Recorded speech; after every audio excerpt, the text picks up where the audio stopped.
Meet the editors. സുധാകരനെ അവഗണിച്ചോ എന്നാണ് ചോദ്യം.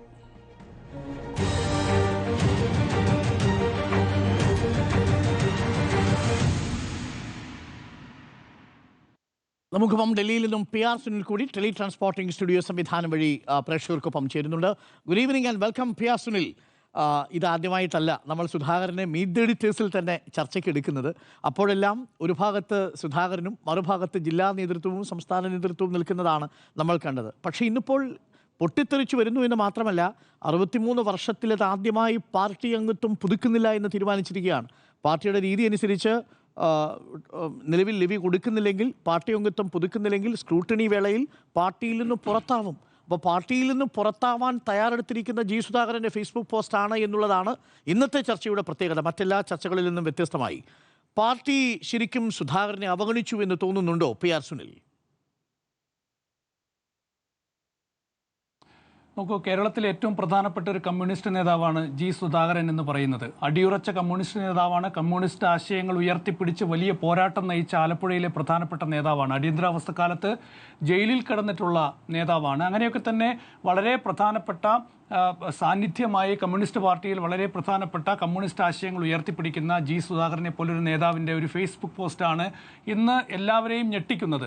പാർട്ടിയിൽ നിന്ന് പുറത്തേക്ക് പോവുകയാണ് എന്ന സന്ദേശം ഉൾപ്പെടുത്തിക്കൊണ്ടുള്ള ഒരു ഫേസ്ബുക്ക് പോസ്റ്റാണ് ജി സുധാകരൻ പോസ്റ്റ് ചെയ്തിരിക്കുന്നത്. അതിൽ പ്രധാന കാരണമായി പുതിയ ഒരു സംഭവമായി ജി സുധാകരൻ ചൂണ്ടിക്കാണിക്കുന്നത് CPIM സംസ്ഥാന സെക്രട്ടറി MV ഗോവിന്ദൻ വാർത്താ സമ്മേളനത്തിൽ തനിക്കൊരു പരിഗണനയുമില്ല എന്ന തരത്തിലൊരു മറുപടി നൽകി. അതാണ് പ്രധാന കാരണമായി ചൂണ്ടിക്കാണിക്കുന്നത്. കഴിഞ്ഞ കുറേ കാലങ്ങളായി താൻ പാർട്ടിയിൽ നിന്ന് വലിയ അവഗണന നേരിടുകയാണ് എന്നുകൂടി ജി സുധാകരൻ പറയുകയാണ്. അപ്പോൾ നമ്മൾ മനസ്സിലാക്കേണ്ടത് കേരളത്തിലെ വളരെ പ്രധാനപ്പെട്ട ഒരു കമ്മ്യൂണിസ്റ്റ് നേതാവ് ഇന്ന് പാർട്ടിയോട് കലഹിക്കുന്ന ഒരു നേതാവായി മാറുന്നു എന്നതാണ്. നമുക്കറിയാലോ, 2021 നിയമസഭാ തെരഞ്ഞെടുപ്പിൽ പാർട്ടിയിൽ 2 ടേം വ്യവസ്ഥ മത്സരത്തിന് നിർബന്ധമാക്കുന്നു. വളരെ പ്രധാനപ്പെട്ട ഒരുപാട് നേതാക്കളെ CPIM മാറ്റി നിർത്തിയിട്ടുണ്ട്. അതിൽ തോമസ് ഐസക് ഉണ്ട്. ഏറ്റവും മികച്ച ധനകാര്യമന്ത്രിയായിരുന്നു, സാമ്പത്തിക വിദഗ്ധനാണ്. അങ്ങനെയുള്ള തോമസ് ഐസക്കിനെ മാറ്റി നിർത്തിയിട്ടുണ്ട്. അതുപോലെ തന്നെ EP ജയരാജനെ മാറ്റി നിർത്തി, AK ബാലനെ മാറ്റി നിർത്തി, അതുപോലെ രാജു എബ്രഹാമിനെ മാറ്റി നിർത്തി. അക്കൂട്ടത്തിലാണ് ജി സുധാകരനെയും മാറ്റി നിർത്തുന്നത്. പിന്നീട് പുതു തലമുറ നേതാക്കളെ പാർട്ടിയിലേക്ക് കൊണ്ടുവരികയാണ്, മത്സരരംഗത്തേക്ക് കൊണ്ടുവരികയാണ്. KN ബാലഗോപാൽ, P രാജീവ്, അങ്ങനെയുള്ള പുതിയ നേതാക്കളെ കൊണ്ടുവരുന്നു, മത്സരരംഗത്തെ കൊണ്ടുവരുന്നു. ഇത് CPM-നെ സംബന്ധിച്ചിടത്തോളം വളരെ പ്രധാനപ്പെട്ട ഒരു തീരുമാനമായിരുന്നു. കാരണം തലമുറ മാറ്റം എന്നത് CPM-നെ സംബന്ധിച്ച് ഈ കാലഘട്ടത്തിൽ വളരെ പ്രധാനപ്പെട്ടതാണ്. കാരണം ഈ പാർട്ടി ഇനിയും മുന്നോട്ട് പോകേണ്ടതാണ് എന്നതാണ് CPIM ഈ വിഷയത്തിൽ വിലയിരുത്തുന്നത്, തീരുമാനിച്ചിരിക്കുന്നത്. അതിൻ്റെ അടിസ്ഥാനത്തിൽ എടുത്തൊരു തീരുമാനമാണല്ലോ 2021 എടുത്തത്. വളരെ പ്രധാനപ്പെട്ട തീരുമാനമായിരുന്നു. പക്ഷേ ആ 2021 നിയമസഭാ തെരഞ്ഞെടുപ്പിൽ അന്ന് ജി സുധാകരനെ മത്സരരംഗത്ത് നിന്ന് മാറ്റി നിർത്തിയതിന് പിന്നാലെയാണ് ജി സുധാകരൻ പാർട്ടിയുമായി കലഹിക്കുന്ന, അല്ലെങ്കിൽ പാർട്ടിക്കെതിരെ എന്ന തരത്തിൽ പ്രസ്താവനകൾ നടത്തുന്ന, തുടക്കത്തിൽ അങ്ങനെയൊക്കെ ഒരു നേതാവായി മാറുന്നത്. H. സലാം ജി സുധാകരൻ്റെ മണ്ഡലത്തിലാണ് മത്സരിച്ചത്, അമ്പലപ്പുഴയിൽ. അവിടെ ഭൂരിപക്ഷം കുറഞ്ഞത് ജി സുധാകരൻ പ്രവർത്തിച്ചില്ല എന്നാണ് പാർട്ടി കണ്ടെത്തിയത്. അതിന് പാർട്ടിയിൽ നിന്നൊരു വിമർശനവും കേൾക്കേണ്ടി വന്നു. അതിന് പിന്നാലെയാണ് തനിക്കെതിരെ പാർട്ടി നീങ്ങുന്നു, തന്നെ പാർട്ടി അവഗണിക്കുന്നു എന്ന തരത്തിലേക്ക് ജി സുധാകരൻ്റെ കാഴ്ചപ്പാടുകൾ മാറുന്നത്. പിന്നീട് നമ്മൾ കാണുന്നത് KPCCയുടെ പരിപാടികളിൽ പങ്കെടുക്കുന്ന ജി സുധാകരൻ, അതുപോലെ പാർട്ടി തന്നെ അവഗണിക്കുന്നു, ജില്ലാ കമ്മിറ്റിയിൽ നിന്ന്, ആലപ്പുഴ ജില്ലാ കമ്മിറ്റിയിൽ നിന്ന് തനിക്ക് വലിയ അവഗണന നേരിടേണ്ടി വരുന്നു, തന്നെ ബ്രാഞ്ചിലേക്ക് തരം താഴ്ത്തി എന്നൊക്കെ പറഞ്ഞുള്ള വലിയ വിമർശനങ്ങൾ പിന്നീട് പല ഓൺലൈൻ മാധ്യമങ്ങളിലൂടെയൊക്കെ തന്നെ ജി സുധാകരൻ പറയുന്നതാണ് നമ്മളൊക്കെ കണ്ടിട്ടുള്ളത്. പാർട്ടിയിൽ 75 വയസ്സ് പ്രായപരിധി നിർബന്ധമാക്കിയതിനെ തുടർന്നാണ് ജി സുധാകരൻ സംസ്ഥാന കമ്മിറ്റിയിൽ നിന്ന് ആലപ്പുഴ ജില്ലാ കമ്മിറ്റിക്ക് കീഴിലുള്ള ബ്രാഞ്ചിലേക്ക് മാറുന്നത്, ഫ്രാക്ഷനിലേക്ക്, അഡ്വക്കേറ്റ് അഭിഭാഷക ഫ്രാക്ഷനിലേക്ക് മാറുന്നത്. നമുക്കറിയാലോ, 75 വയസ്സ് പ്രായപരിധി നിർബന്ധമാക്കിയപ്പോൾ കഴിഞ്ഞ പാർട്ടി കോൺഗ്രസ്സിൽ വളരെ പ്രധാനപ്പെട്ട ദേശീയ നേതാവായ പ്രകാശ് കാരാട്ട് മാറി നിന്നിട്ടുണ്ട്, ബൃന്ദ കാരാട്ട് മാറി നിന്നിട്ടുണ്ട്. കഴിഞ്ഞ ദിവസം CPIM-ന്റെ പോളിറ്റ് ബ്യൂറോ യോഗം ഡൽഹിയിൽ നടന്നപ്പം ഞാൻ പ്രകാശ് കാരാട്ടിനെ കണ്ടു. പ്രകാശ് കാരാട്ട് AKG ഭവനിൽ നിന്ന് പുറത്തേക്ക് വരുന്നു. അപ്പോൾ ഞാൻ ചോദിച്ചു, PV യോഗം നടക്കുകയാണല്ലോ. അപ്പോൾ ഞാൻ ഇല്ലല്ലോ PVയിൽ, പക്ഷേ ഞാൻ എല്ലാ ദിവസവും ഇവിടെ വരും, പാർട്ടിയുടെ കാര്യപരിപാടികളൊക്കെ തന്നെ ഞാൻ ഇവരുമായി ചർച്ച നടത്തും, ആലോചിക്കും. അപ്പോൾ ആ ഉത്തരവാദിത്വം ഇപ്പോഴും പ്രകാശ് കാരാട്ട് കൊണ്ടു നടക്കുന്നുണ്ട്. ആ ഉത്തരവാദിത്വം പ്രകാശ് കാരാട്ട് നിർവഹിക്കുന്നുണ്ട്, പോളിറ്റ് ബ്യൂറോയിൽ ഇല്ലാഞ്ഞിട്ടുകൂടി. 2 ദിവസം മുൻപ് ഡൽഹിയിൽ നടന്ന അമേരിക്ക വിരുദ്ധ പ്രക്ഷോഭത്തിൽ ബൃന്ദ കാരാട്ട് പങ്കെടുക്കുന്നത് നമ്മൾ കണ്ടിട്ടുണ്ട്. ബൃന്ദ കാരാട്ട് പങ്കെടുക്കുകയും വളരെ ശക്തമായി ആ ഒരു പ്രതിഷേധത്തിൻ്റെ മുൻനിരയിൽ നിൽക്കുന്നതൊക്കെ തന്നെ നമ്മൾ കണ്ടിട്ടുണ്ട്. അപ്പോൾ ഒരു കമ്മിറ്റിയിൽ ഇല്ലാതാകുന്നു, അല്ലെങ്കിൽ പാർലമെന്ററി സംവിധാനത്തിൽ ഇല്ലാതാകുന്നു എന്നതിനപ്പുറത്ത് ഒരു പാർട്ടി നേതാവോ ഒരു കമ്മ്യൂണിസ്റ്റ് നേതാവോ ഇല്ലാതാകുന്നില്ല എന്നതിൻ്റെ പ്രധാനപ്പെട്ട ഉദാഹരണമാണ് ഞാൻ ഈ പ്രകാശ് കാരാട്ടിൻ്റെയും ബൃന്ദ കാരാട്ടിൻ്റെയും ഇപ്പോഴും സജീവമായി നിൽക്കുന്ന ഒരു കാര്യത്തെ ചൂണ്ടിക്കാണിക്കുന്നത്. VS അച്യുതാനന്ദനെ നേരത്തെ പോളിറ്റ് ബ്യൂറോയിൽ നിന്ന് പുറത്താക്കിയിട്ടുണ്ട്. പിണറായി വിജയനെ പോളിറ്റ് ബ്യൂറോയിൽ നിന്ന് പുറത്താക്കിയിട്ടുണ്ട്. തൊട്ടു പിറകെ VS അച്യുതാനന്ദൻ പാർട്ടിക്കെതിരെ നീങ്ങിയൊരു സാഹചര്യം ഉണ്ടായിട്ടുണ്ട്. അപ്പോൾ പാർട്ടി ചില കാലങ്ങളിൽ ചില തീരുമാനങ്ങൾ CPIM എടുക്കും. അത് CPM-നെ സംബന്ധിച്ച് CPIM അത് വിലയിരുത്തിക്കൊണ്ട് ഓരോ കാലത്ത് വരുത്തേണ്ട മാറ്റങ്ങൾ, അത് തെരഞ്ഞെടുപ്പിൽ മത്സരിക്കുന്ന കാര്യത്തിലായിക്കോട്ടെ, പാർട്ടിയിലെ അംഗങ്ങളെ നിശ്ചയിക്കുന്ന കാര്യത്തിലായിക്കോട്ടെ, ഈ കാര്യത്തിലൊക്കെ തന്നെ ചില തീരുമാനങ്ങൾ എടുക്കും. പക്ഷേ ആ തീരുമാനങ്ങളോട് ഭൂരിഭാഗം പേരും അംഗീകരിച്ച് മുന്നോട്ട് പോകുന്നതാണ് പാർട്ടിയുടെ കഴിഞ്ഞകാല ചരിത്രം പരിശോധിച്ചാൽ നമുക്ക് മനസ്സിലാവുക. പക്ഷേ പാർട്ടിയുടെ കലഹിച്ച നേതാക്കളുണ്ട്, അങ്ങനെ ഒരുപാട് പേർ പാർട്ടിയിൽ നിന്ന് പുറത്തേക്ക് പോയിട്ടുണ്ട്. അപ്പോൾ അതേ പാതയിലേക്ക് ഇപ്പോൾ G സുധാകരനും വരികയാണ് എന്ന് നമുക്ക് വിലയിരുത്തേണ്ടി വരും. ഏതായാലും G സുധാകരൻ്റെ ഇപ്പോഴത്തെ ഈ ഒരു പ്രകോപനം ഈ CPIM സംസ്ഥാന സെക്രട്ടറി MV ഗോവിന്ദൻ്റെ ഈ ഒരു വാർത്താ സമ്മേളനത്തിലെ പരാമർശം കൊണ്ട് മാത്രമല്ല, കഴിഞ്ഞ കുറേ ദിവസങ്ങളിലായി അദ്ദേഹം പാർട്ടിയോട് കലഹിച്ച് മുന്നോട്ട് പോകുന്ന ഒരു നേതാവ് തന്നെയാണ്. G സുധാകരൻ്റെ ഒരു ട്രാക്ക് റെക്കോർഡ് പരിശോധിച്ചാൽ നമുക്കറിയാം. ഇപ്പോൾ കഴിഞ്ഞ ആ റിപ്പോർട്ടിൽ ചൂണ്ടിക്കാണിച്ചതുപോലെ തന്നെ 70കളിൽ അദ്ദേഹം SFIയുടെ സംസ്ഥാന പ്രസിഡന്റായിരുന്നു, SFIയുടെ കേന്ദ്ര കമ്മിറ്റി വൈസ് പ്രസിഡന്റായിരുന്നു. വളരെ ചെറിയ പ്രായത്തിൽ ആലപ്പുഴ ജില്ലാ കമ്മിറ്റിയിൽ വന്ന നേതാവാണ്. വളരെ ചെറിയ പ്രായത്തിൽ നിയമസഭയിലേക്ക് മത്സരിച്ചിട്ടുണ്ട്. 2 തവണ 3 തവണ മത്സരിച്ച് അദ്ദേഹം പരാജയപ്പെട്ടു. പിന്നീട് 2006-ലാണ് അദ്ദേഹം നിയമസഭയിലേക്ക് വിജയിക്കുന്നത്. ആ ടേമിൽ തന്നെ അദ്ദേഹം VS മന്ത്രിസഭയിൽ മന്ത്രിയാകുന്നുണ്ട്. 2011-ൽ വിജയിക്കുന്നുണ്ട്, 2016-ൽ വിജയിക്കുന്നുണ്ട്, 2016-ൽ അദ്ദേഹം പിണറായി മന്ത്രിസഭയിൽ മന്ത്രിയാകുന്നുണ്ട്.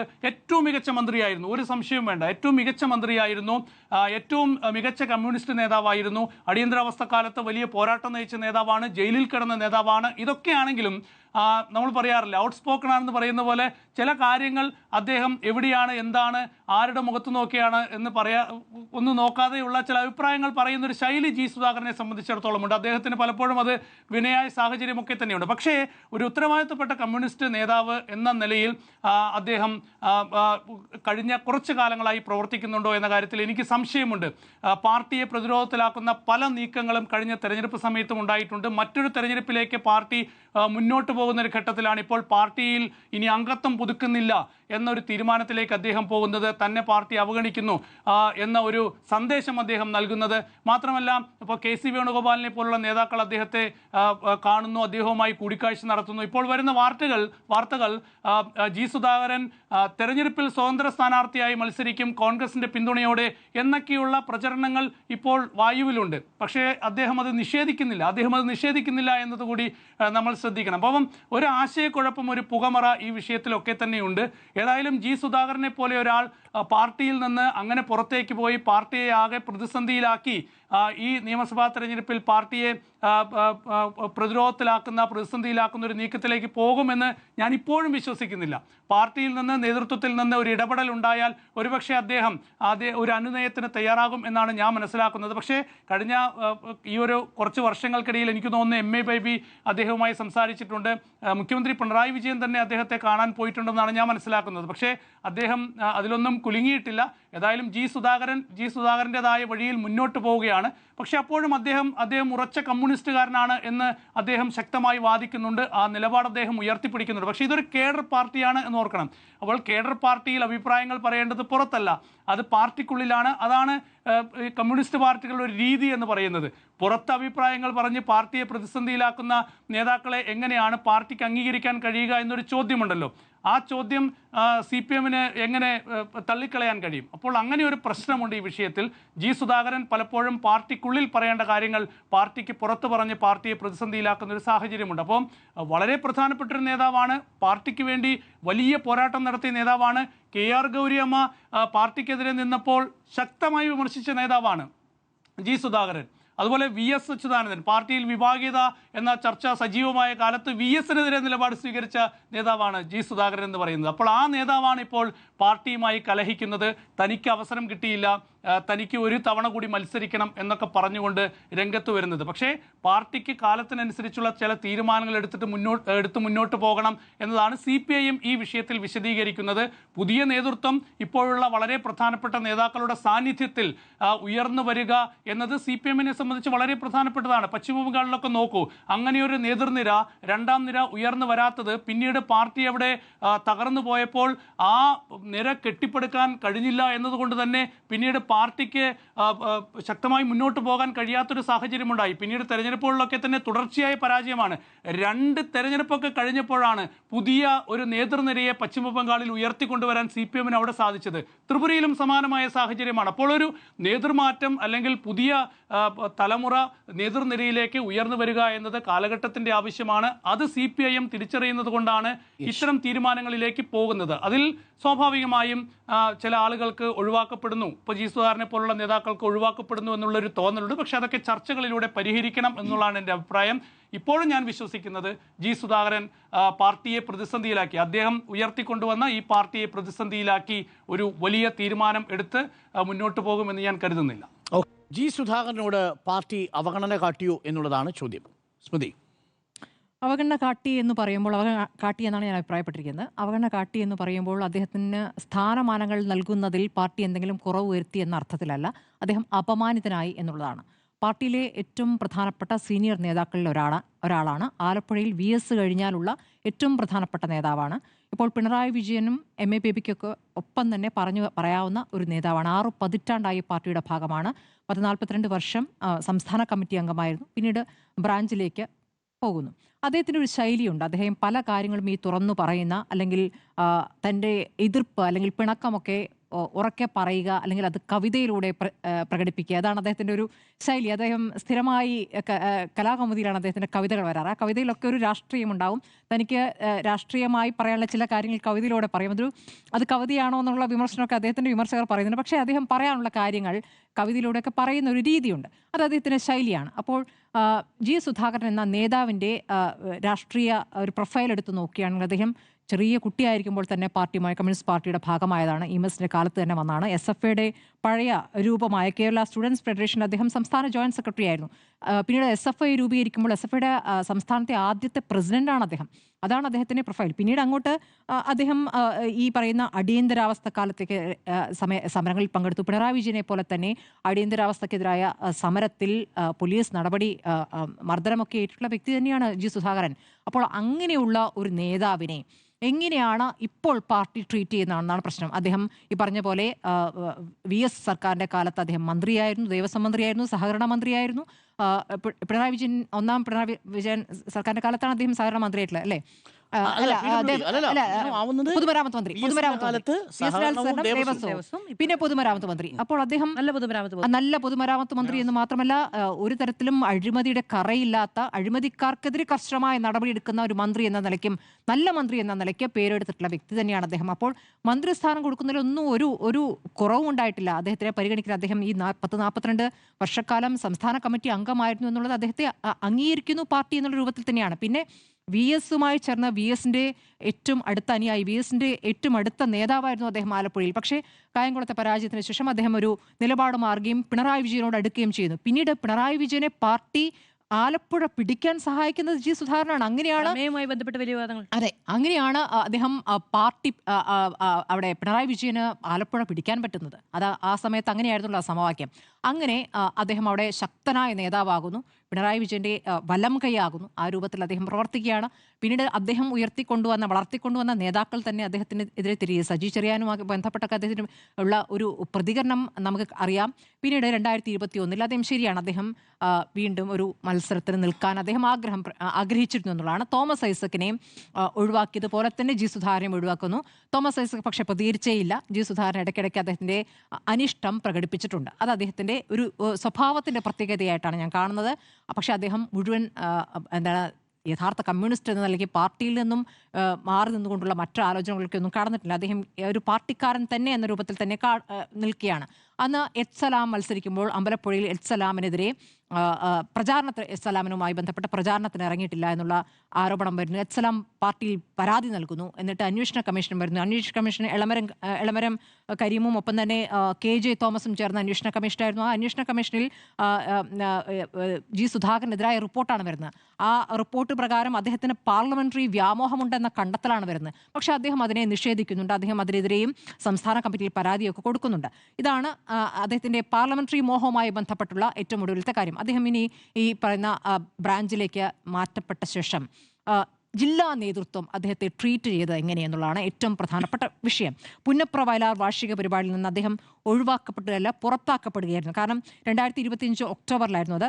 അന്ന് അദ്ദേഹത്തെ കാണാൻ K നാസറും കേന്ദ്ര കമ്മിറ്റി അംഗം CS സുജാതയും ജില്ലാ സെക്രട്ടറി അംഗം M സത്യപാലനും ഒക്കെ വീട്ടിലെത്തി കാണുന്നുണ്ട്. പക്ഷേ അതിനുശേഷം അദ്ദേഹത്തെ ആ പരിപാടിയിൽ പ്രാസംഗികരുടെ പട്ടികയിൽ നിന്ന് ഒഴിവാക്കിയാണ്. അതൊരു തരത്തിൽ അദ്ദേഹത്തിന് അപമാനമായി തോന്നുന്നു. ഇപ്പോൾ അദ്ദേഹം ഇപ്പോൾ ഇരിക്കുന്ന ഫേസ്ബുക്ക് പോസ്റ്റിൽ അദ്ദേഹം പറയുന്നുണ്ട്, അവിടെ അടിയന്തരാവസ്ഥയുടെ വാർഷികവുമായി ബന്ധപ്പെട്ട പരിപാടിയിൽ തന്റെ വീടിന് തൊട്ടടുത്താണ്, ആ പരിപാടിയിൽ നിന്നും തന്നെ ഒഴിവാക്കുന്നു എന്നുള്ളത് അദ്ദേഹത്തിന് വല്ലാതെ ഫീൽ ചെയ്ത കാര്യമാണ്. ഏറ്റവും ഒടുവിലാണ് ഒരു കാര്യം മനസ്സിലാക്കേണ്ടത്, G സുധാകരനുമായി ബന്ധപ്പെട്ട വിഷയങ്ങൾ വരുമ്പോഴോ ഒന്നും തന്നെ പ്രധാനപ്പെട്ട മുതിർന്ന നേതാക്കളൊന്നും G സുധാകരനെതിരെ പ്രതികരിച്ചിട്ടില്ല. MA ബേബിയുമായിട്ട് നല്ല ബന്ധമാണ്. പക്ഷേ MA ബേബി ഇപ്പോൾ ജനറൽ സെക്രട്ടറിയാണ്. MA ബേബി ആണോ ഈ പ്രശ്നം പരിഹരിക്കാൻ പോകേണ്ടത്? എന്താണ് കേട്ടില്ല? എന്താ സുനിൽ? MA ബേബിയുടെ അധ്യാപകനായിരുന്നു. അതെ, അധ്യാപന. അപ്പം MA ബേബിയുടെ അധ്യാപകനായിരുന്നു. അതെ. അപ്പൊ MA ബേബിയായിട്ട് നല്ല ബന്ധമാണ്. MA ബേബി അദ്ദേഹത്തെ പോയി കാണുകയൊക്കെ ചെയ്തിട്ടുണ്ട്. പക്ഷേ ഒരു പാർട്ടി ജനറൽ സെക്രട്ടറി ആണോ ഈ വിഷയങ്ങളൊക്കെ പരിഹരിക്കേണ്ടതെന്നൊരു വിഷയം നിൽക്കുന്നു. അതിനപ്പുറം പിണറായി വിജയനുമായി അടുത്ത ബന്ധമുണ്ട്. അപ്പോൾ ഈ ഏറ്റവും ഒടുവിൽ ഈ പാർട്ടി സെക്രട്ടറിയുടെ വാർത്താ സമ്മേളനത്തിലെ ആ ചിരിയാണ് ഒരു അപമാനമായി അദ്ദേഹത്തിന് തോന്നിയത്. മാധ്യമപ്രവർത്തകർ സ്വാഭാവികമായി ചോദിക്കുന്നു. കാരണം അദ്ദേഹം ഇപ്പോൾ കാലിന് വീണ് പരിക്കേറ്റ് കിടക്കുന്ന സമയത്ത് അദ്ദേഹത്തെ കാണാൻ വിവിധത്തിൽ എല്ലാ രാഷ്ട്രീയ നേതാക്കളും പോയിട്ടുണ്ട്. അപ്പോൾ ഈ ജില്ലാ നേതൃത്വമായിട്ടുള്ള അദ്ദേഹത്തിന്റെ ഈ എതിരഭിപ്രായങ്ങൾ വരുന്ന പശ്ചാത്തലത്തിൽ അതിലൊക്കെ പല വ്യാഖ്യാനങ്ങളും ഉണ്ടായിട്ടുണ്ട്. അത് കോൺഗ്രസ് നേതാക്കൾ കാണാൻ പോകുന്നു, കേസ് കാണാൻ പോകുന്നു, കോൺഗ്രസിലേക്ക് ക്ഷണിക്കാനാണെന്ന് പറയുന്നു. ലീഗ് ഒരു പരിപാടി നടത്തിയപ്പോൾ ക്ഷണിച്ചിരുന്നു, അദ്ദേഹം അത് വിവാദമായപ്പോൾ ആ പരിപാടിയിൽ നിന്ന് വിട്ടുനിന്നു. അതെ, അദ്ദേഹം വിട്ടുനിന്നു. അതേപോലെ തന്നെ വേറെയും ചില BJP-കാരൊക്കെ വന്ന് ഗേറ്റിന് അവിടെ വന്ന് കയറ്റിയില്ല കേട്ടോ അദ്ദേഹം. അത് പ്രത്യേകം ഓർക്കേണ്ട കാര്യമാണ്. അദ്ദേഹം അകത്തേക്ക് കയറ്റിയില്ല. അപ്പോൾ ഇങ്ങനെയുള്ള കാര്യങ്ങൾ നടക്കുന്നുണ്ട്. അപ്പോൾ ഈ കോൺഗ്രസിലേക്ക് പോകുമോ എന്നുള്ള ചർച്ചകളൊക്കെ അതിനുശേഷമാണ് ഇങ്ങനെ ഉയർന്നു വരുന്നത്. ഇപ്പോൾ കോൺഗ്രസ് വിസ്മയങ്ങൾ ഉണ്ടാകുമെന്ന് പറയുന്ന ഒരു കാലത്ത് ഈ തിരഞ്ഞെടുപ്പ് സമയത്ത്, അതാണ് തിരഞ്ഞെടുപ്പ് പടിവാതിൽക്കൽ എത്തി നിൽക്കുന്ന ഘട്ടത്തിൽ ഇപ്പോൾ G സുധാകരൻ ഇങ്ങനെയൊരു പോസ്റ്റ്, ഞാൻ പുതുക്കുന്നില്ല മെമ്പർഷിപ്പ് എന്ന് പറയുന്നത് ഒരു വലിയ തരത്തിലുള്ള വ്യാഖ്യാനത്തിന് ഇടയാക്കുകയാണ്. അദ്ദേഹം ഒരു സ്വതന്ത്രനായി നിൽക്കുമോ, കോൺഗ്രസ് പിന്തുണയ്ക്കുമോ, അങ്ങനെയൊക്കെ ഉണ്ടാകുകയാണെങ്കിൽ തന്നെ അതൊരു ആഫ്റ്റർ എഫക്റ്റ് എന്നുള്ളതിൽ പൊളിറ്റിക്കൽ ഇമ്പാക്റ്റ് എന്ന നിലയ്ക്ക് കാണാൻ പറ്റൂ. കാരണം പാർട്ടിയിലെ ഒരു സ്ഥാനം ആഗ്രഹിച്ച് അല്ലെങ്കിൽ ഒരു സ്ഥാനാർത്ഥിത്വം മോഹിച്ചുകൊണ്ട് അദ്ദേഹം പാർട്ടിയോട് മെമ്പർഷിപ്പ് പുതുക്കുന്നില്ല എന്നല്ല പറഞ്ഞത്. അദ്ദേഹം അപമാനിതനായിട്ടാണ് പുതുക്കുന്നില്ല എന്ന് പറഞ്ഞത്. ആ ചിരി പാർട്ടി സെക്രട്ടറി നടത്തിയിരിക്കുന്ന ചിരി ഒരു ആലോചിക്കാതെ നടത്തിയതായിരിക്കും. അദ്ദേഹം വലിയ ആലോചനയിൽ കടന്നൊന്നും ഞാൻ കരുതുന്നില്ല. അവിടുന്ന് മാധ്യമപ്രവർത്തകർ ചോദിക്കുന്നു, അമ്പലപ്പുഴയിൽ G സുധാകരനെ പരിഗണിക്കുന്ന ഒരു പരിഗണനയുമില്ല. അദ്ദേഹത്തിൻ്റെ ഒരു ചില ആലോചിക്കാതെ ചില സമയത്ത് പാർട്ടി സെക്രട്ടറി നടത്തുന്ന പ്രതികരണങ്ങളുണ്ട്. ഒരു പരിഗണനയില്ല എന്ന് പറഞ്ഞിട്ട് അദ്ദേഹത്തിൻ്റെ ഒരു ചിരിയുണ്ട്. ആ ചിരി അപമാനമായി അദ്ദേഹത്തിന് തോന്നുകയാണ്. യഥാർത്ഥത്തിൽ ഇത് മാത്രമല്ല, അതിന് മുമ്പുള്ള കാര്യങ്ങൾ കൂടെ ആലോചിക്കണം. കേട്ടില്ല? എന്താണ് ചോദ്യവും അങ്ങനെ ആയിരുന്നു എന്ന് തോന്നുന്നു. ആ ചോദ്യമല്ല ആമ്പലപ്പുഴ പരിഗണിക്കുന്നത് മാധ്യമങ്ങൾ ചോദിക്കുമല്ല. കാരണം അതുപോലെ ആയിരുന്നു. അല്ല, അതിന് മുമ്പ് കുറിപ്പിന്റെ കാര്യം ചോദിക്കുന്നുണ്ട്, പരിഗണിക്കുന്നില്ല എന്ന് പറയുന്നുണ്ട്. അതിന് പിന്നാലെ G സുധാകരനെ പരിഗണിക്കുമോ എന്ന് ചോദിക്കുന്നു. അതൊരു സ്വാഭാവിക ഒരു മാധ്യമ പ്രവർത്തനം ചോദിക്കാനുള്ള ചോദ്യമല്ലേ? കാരണം വെച്ചാൽ ഇപ്പൊ ഈ പറഞ്ഞത് മാറി എല്ലാ നേതാക്കളും പോയി കാണുമ്പോഴൊക്കെയുള്ള വ്യാഖ്യാനങ്ങളൊക്കെ നമ്മളും തലക്കെട്ടുകളായി കൊടുക്കുകയാണെന്നേ. KC കാണാൻ പോകുമ്പോൾ KCയോട് ചോദിക്കുന്നുണ്ട്. അപ്പൊ KC പറയുന്നത് എന്താണ്, മുതിർന്ന നേതാവ്, എന്റെ നാട്ടിലെ നേതാവാണ്, ഞാൻ ഈ മണ്ഡലത്തിൽ നിന്നുള്ള MP ആണ്, ഞാൻ പോയി കാണണ്ടേ എന്ന് ചോദിക്കുന്നു. അപ്പോൾ അങ്ങനെയുള്ള വ്യാഖ്യാനങ്ങളൊക്കെ വരുന്ന പശ്ചാത്തലത്തിലാണ് ഈ ചോദ്യം സ്വാഭാവികമായ ഒരു മാധ്യമ പ്രവർത്തനത്തിന്റെ ഭാഗത്ത് ഉണ്ടായിരുന്നത്. ആ ചോദ്യത്തെ എങ്ങനെയാണ് ട്രീറ്റ് ചെയ്തതെന്നാണ് ഏറ്റവും പ്രധാനപ്പെട്ട പ്രശ്നം. അപ്പോൾ എവിടെയാണ് ജില്ലയിലെ നേതാക്കൾ, ലോക്കൽ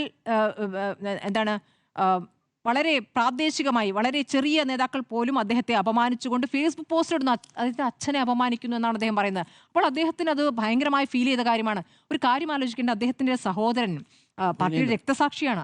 രക്തസാക്ഷി എന്ന് പറയുമ്പോൾ ഭുവനേശ്വരൻ കൊല്ലപ്പെടുന്നത് പന്തളം NSS കോളേജിലുണ്ടായ വിദ്യാർത്ഥി സംഘർഷത്തിൽ അദ്ദേഹം കൊല്ലപ്പെടുമ്പോൾ ഈ തെങ്ങിൻ പൂക്കല പോലെ തല പൊട്ടിത്തെറിക്കുക എന്ന് പറയുന്ന ഒരു പ്രയോഗം ഉണ്ടല്ലോ, നമ്മൾ TPയുടെ കാര്യത്തിലുള്ള ഭീഷണി പ്രസംഗത്തിലാണ് നമ്മൾ കണ്ടിട്ടുള്ളത്.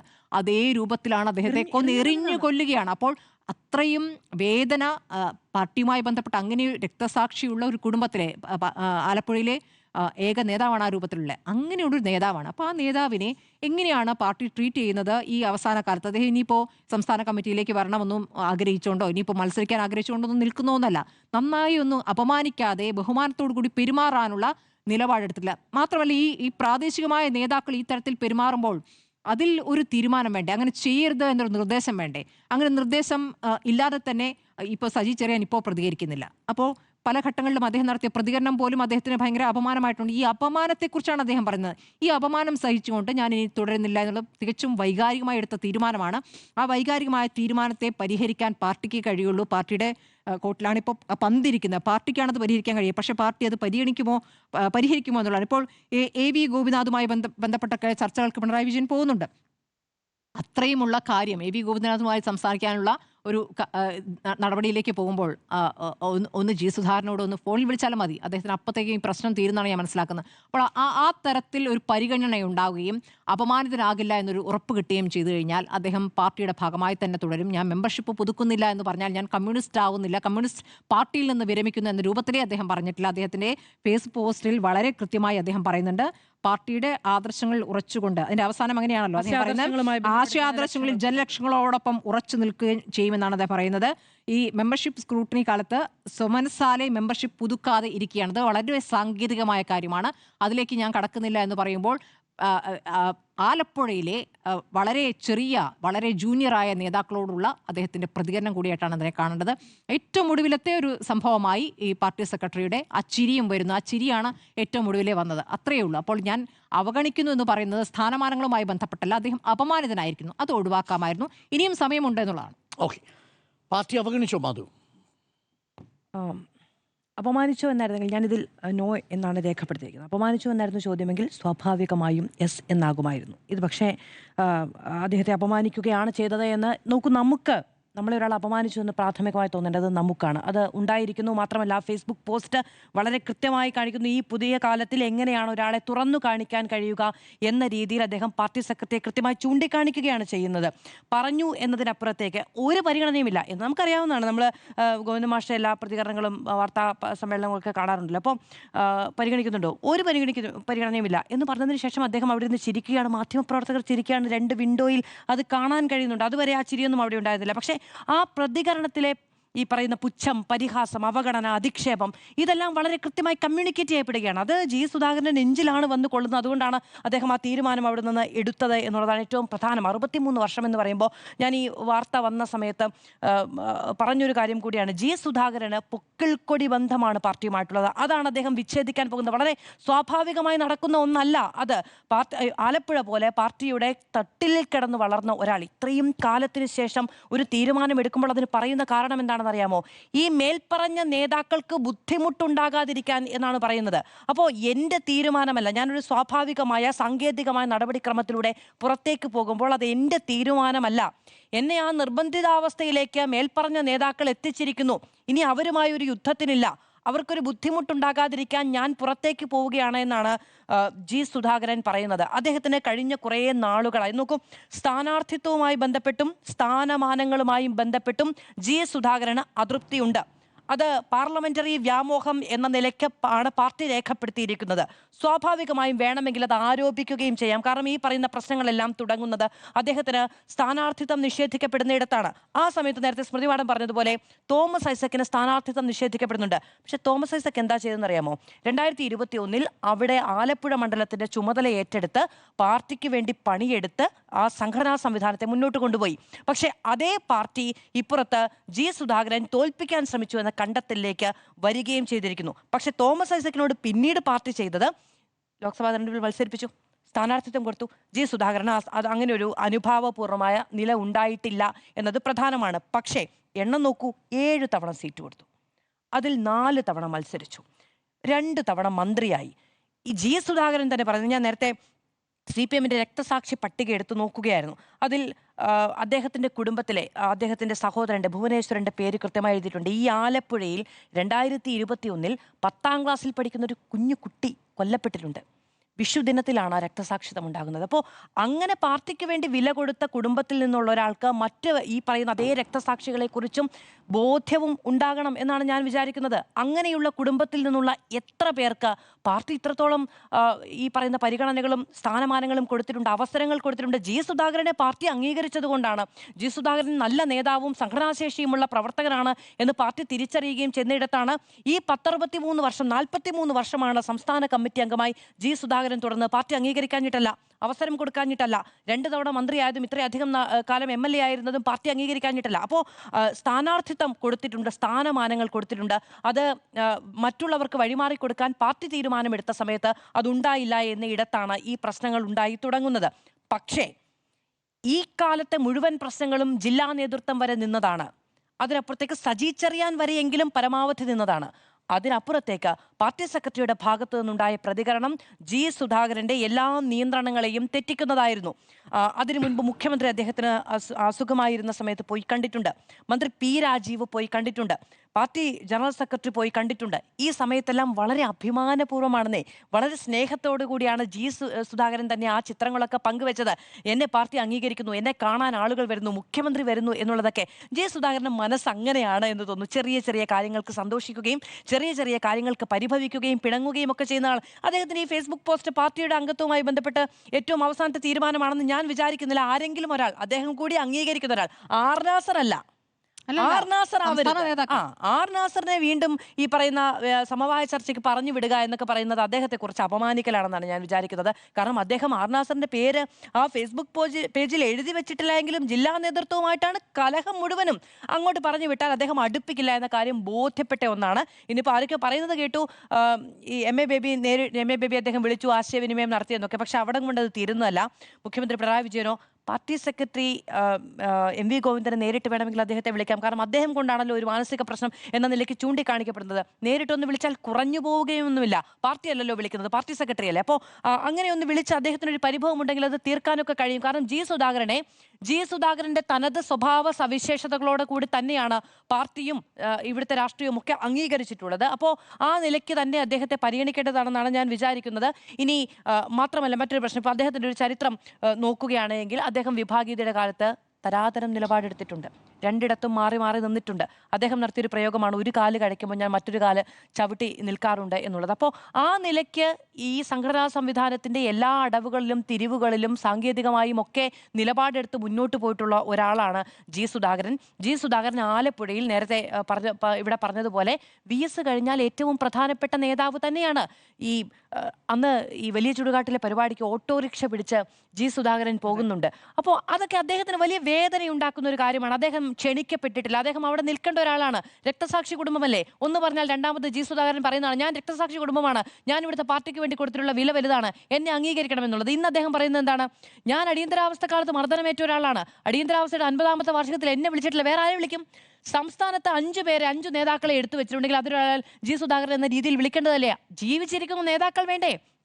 അപ്പോൾ അങ്ങനെ ഒരാളെ അങ്ങനെ ഒരു പരിപാടിയിൽ പോലും വിളിച്ചിട്ടില്ല എന്നുള്ളത് അദ്ദേഹത്തിന് ബുദ്ധിമുട്ടുണ്ടാക്കുന്ന കാര്യമാണ്. അപ്പോൾ അംഗീകാരം എന്ന് പറയുന്നത് അദ്ദേഹത്തിന് കൊടുക്കേണ്ടതാണ് എന്നിപ്പോഴും വിചാരിക്കുന്നു. ക്ഷണിതാവായി നിലനിർത്താമല്ലോ, ജില്ലാ കമ്മിറ്റിയിൽ ക്ഷണിതാവായി നിലനിർത്താമല്ലോ, അങ്ങനെയൊന്നും ഉണ്ടാകുന്നില്ല. അപ്പോൾ അതൊക്കെ അംഗീകാരത്തിന്റെ പ്രശ്നം എന്ന നിലയ്ക്ക് തന്നെയാണ് കാണുന്നത്. അത് ഒന്നുമല്ലെങ്കിൽ ഈ തെരഞ്ഞെടുപ്പിന് തൊട്ടു മുൻപ് അത് പരിഹരിക്കാൻ നിൽക്കാതെ ഇത് ഒരൊറ്റ ദിവസം രാവിലെ ജി സുധാകരൻ എഴുന്നേറ്റ് ഫേസ്ബുക്ക് പോസ്റ്റ് ഇട്ട് കളയാമെന്ന് വിചാരിച്ചാണെന്ന് ഞാൻ വിചാരിക്കുന്നില്ല. കഴിഞ്ഞ കുറേ കാലമായി പൊട്ടിപ്പുകയുന്ന നീറിപ്പുകയുന്ന പ്രശ്നങ്ങൾ ഒരു ദിവസം പുറത്തേക്ക് വന്നതാണ്. അത് ഇത്ര വഷളാക്കാൻ പാടില്ലായിരുന്നു എന്ന് തന്നെയാണ് ഞാൻ വിചാരിക്കുന്നത്. ഈ തെരഞ്ഞെടുപ്പ് കാലത്ത് ഇങ്ങനെ ഒരു സന്ദിഗ്ധാവസ്ഥയിലേക്ക് ജി സുധാകരനെ പാർട്ടിയുടെ ജില്ലാ നേതൃത്വമെങ്കിലും കൊണ്ടുചെന്ന് എത്തിച്ചതാണ്. അതിന് ആ മുറിവിൽ ഉപ്പ് തേക്കുന്നതായിരുന്നു പാർട്ടിയുടെ സംസ്ഥാന സെക്രട്ടറിയുടെ നിലപാട് എന്നതിൽ തർക്കമില്ല. അങ്ങനെയല്ല, ഇപ്പോൾ MV ഗോവിന്ദൻ പാർട്ടിയുടെ സെക്രട്ടറി ആയതുകൊണ്ട് അദ്ദേഹത്തിന് പ്രത്യേകിച്ച് എന്തെങ്കിലും ഒരു പ്രിവിലേജ് ഒന്നുമില്ല. അങ്ങനെയല്ല, ജി സുധാകരനെ പോലെ ഒരു മുതിർന്ന നേതാവിനെ പരിഗണിക്കേണ്ടത് അത് പരിഹാസമായിരുന്നു, അത് പാടില്ലാത്തതായിരുന്നു. സുധാകരനെ പാർട്ടി അവഗണിച്ചോ എന്നുള്ളതാണ് ചോദ്യം. പാർട്ടി അവഗണിച്ചു എന്നൊരു അഭിപ്രായം എനിക്കില്ല. 1. 2, അപമാനിച്ചു എന്നതാണ് ചോദ്യമെങ്കിൽ ജി സുധാകരന് അത് അപമാനമായിട്ട് തോന്നിയിട്ടുണ്ട് എന്നുള്ളത് വാസ്തവമാണ്. പക്ഷേ യഥാർത്ഥത്തിൽ അങ്ങനെയാണോ? 2 കാര്യങ്ങൾ തുടക്കത്തിൽ പറയാം. 1, പാർട്ടി സെക്രട്ടറി അന്ന് പത്രസമ്മേളനം നടത്തിയ ആ പ്രതികരണം ഞാൻ പലതവണ ഇട്ട് കണ്ടു. അതിൽ സുരേഷ് കുറുപ്പിനെ കുറിച്ച് ചോദിക്കുന്നത് സീറ്റിൻ്റെ കാര്യത്തിൽ പരിഗണിക്കുമോ എന്നുള്ളതാണ് ചോദ്യം. നമ്മൾ സാധാരണ ചോദിക്കുന്നത് എങ്ങനെയാണ്, ഇളവുണ്ടാകുമോ? ഇത്തവണ പരിഗണിക്കുമോ? ഈ രണ്ട് ചോദ്യങ്ങളാണല്ലോ സാധാരണ സീറ്റുമായിട്ട് ബന്ധപ്പെട്ട് പ്രവർത്തകർ ചോദിക്കുന്നത്. അതിലൊന്നുകിൽ പാർട്ടി ആലോചിച്ച് തീരുമാനമെടുക്കും എന്ന മറുപടി പറയും. അതല്ല, ഉറപ്പുള്ള കാര്യമാണെങ്കിൽ ഇക്കുറി പരിഗണിക്കുന്നില്ല എന്ന് പറയും. ഇവിടെ യഥാർത്ഥത്തിൽ ജി സുധാകരനെ വീണ്ടും മത്സരിപ്പിക്കുമെന്നൊരു തീരുമാനം പാർട്ടി എടുത്തിട്ടില്ല. ഈ ഇളവുമായി ബന്ധപ്പെട്ട കാര്യത്തിലും പാർട്ടി എടുത്തിരിക്കുന്ന തീരുമാനം വിജയസാധ്യതയുള്ള മണ്ഡലങ്ങളിൽ 2 ടേം നടപ്പിലാക്കാം, വിജയസാധ്യതയില്ലാത്ത മണ്ഡലങ്ങളിലോ 2 ടേം പദ്ധതിയിൽ ഇളവ് കൊടുക്കാം എന്നുള്ളതാണ് പൊതുവെ എടുത്തിരിക്കുന്ന തീരുമാനം. അതിലടക്കം കെ ശൈലജയെ മട്ടന്നൂരിൽ നിന്ന് മാറ്റി ഒടുവിൽ പേരാവൂരിൽ മത്സരിപ്പിക്കുന്നതിലും തീരുമാനമുണ്ടായി. അതിലാണ് ഒരു വ്യത്യസ്തമായ തീരുമാനമുണ്ടായത്. ഇപ്പോൾ എം മണിയെ മത്സരിപ്പിക്കേണ്ട എന്ന് തീരുമാനിച്ചിട്ടുണ്ട് പാർട്ടി. ഷംസീറിനെ മത്സരിപ്പിക്കേണ്ട എന്ന് തീരുമാനിച്ചിട്ടുണ്ട്. 2 ടേം അവിടെ നിബന്ധന ശക്തമാക്കിയിട്ടുണ്ട്. എന്താ, ഷംസീറും മോശമായ സ്ഥാനാർത്ഥിയാണോ? എന്തുകൊണ്ടാണ് തോമസ് ഐസക്കിനെ ആലപ്പുഴയിൽ നിർത്തി മത്സരിപ്പിച്ചുകൂടെ? തോമസ് ഐസക്കിനെ തിരുവനന്തപുരത്ത് സെൻട്രലാണെങ്കിലേ പരിഗണിക്കുന്നുള്ളൂ. അപ്പോൾ സ്വാഭാവികമായും ജി സുധാകരനെ ഈ തവണ തെരഞ്ഞെടുപ്പിൽ മത്സരിപ്പിക്കുമെന്നുള്ളത് പാർട്ടി ഒരിടത്തും പറഞ്ഞിട്ടില്ല. മാധ്യമങ്ങളാണ് നിരന്തരം ചോദിച്ചുകൊണ്ടിരിക്കുന്നത്. കാര്യം മാധ്യമങ്ങൾ മെനഞ്ഞൊരു കഥയുണ്ട്. അത് പലപ്പോഴും ഈ CPM-ൻ്റെ ഒരു നൊസ്റ്റാൾജിക് ഫീലിംഗ് മാധ്യമങ്ങളാണ് പങ്കുവയ്ക്കുന്നത്. എന്ന് പറഞ്ഞു കഴിഞ്ഞാൽ ആ പഴയ ടീം വന്നിരുന്നെങ്കിൽ എന്ന അർത്ഥത്തിൽ ഓരോ ഘട്ടത്തിലും നല്ല മന്ത്രിമാർ വരും, ആ മന്ത്രിമാർ വരണം, പുതിയ മന്ത്രിമാർ വരണം എന്നുള്ളതാണ്. അത് ചില ഘട്ടങ്ങളിൽ മാധ്യമങ്ങൾ മറന്നുപോകും. തോമസ് ഐസക്ക്, കെ ശൈലജ, ജി സുധാകരൻ എത്ര നല്ല മന്ത്രിമാരായിരുന്നു എന്നാണ് പറയുന്നത്. അത് ആ സമയത്തെ നല്ല ടീമാണ്. അത് കഴിഞ്ഞാൽ അടുത്ത ടീം വരണം എന്നുള്ളതാണ് പാർട്ടി അങ്ങനെയാണ് തീരുമാനിച്ചിരിക്കുന്നത്. കൂടുതൽ അവസരങ്ങൾ കൊടുക്കണം. ഒരു ജി സുധാകരൻ മാത്രം പോരാ, ഒരു തോമസ് ഐസക്ക് മാത്രം പോരാ. തോമസ് ഐസക്കിന് പകരം കെ ബാലഗോപാൽ വന്നപ്പോൾ പറഞ്ഞത് ബാലഗോപാലിന് തോമസ് ഐസക്കിനെ പോലെ മികച്ച ധനമന്ത്രിയാകാൻ കഴിയുമോ എന്നുള്ളതാണ്. ധനതത്വശാസ്ത്രത്തിൽ അഗാധമായ ഗവേഷണ പരിചയവും ഗവേഷണ ബോധവും ഒരുപക്ഷെ ബാലഗോപാലിന് ഉണ്ടാവില്ല.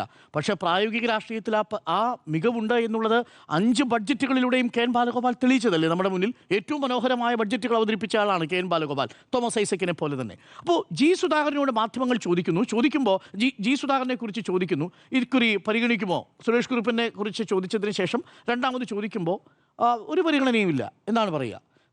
പറയാനുള്ള കാര്യം എന്താ? ജില്ലാ സമിതിയിൽ നിന്ന് തീരുമാനം വന്നു കഴിഞ്ഞു.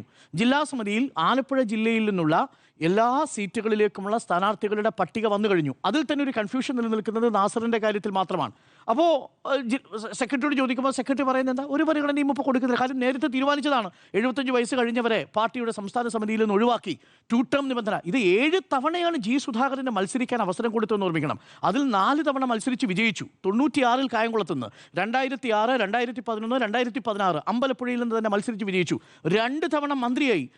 അദ്ദേഹം മികച്ച പ്രകടനമാണ് കാഴ്ചവെച്ചത്. അക്കാര്യത്തിലൊന്നും എനിക്കൊരു സംശയവുമില്ല. അപ്പോൾ അതുകൊണ്ട് അതിനുശേഷം അദ്ദേഹം ഒരു പോസ് ചെയ്യുന്നുണ്ട്, ഈ സെക്രട്ടറി ഗോവിന്ദ മാഷ്. എന്നിട്ട് മാധ്യമങ്ങളാണ് ചിരിക്കുന്നത്. അല്ലെ, സുധാകരൻ ആദ്യം തിരിക്കുന്നത് ഗോവിന്ദ മാഷല്ല. ഞാനിത് കേട്ടു.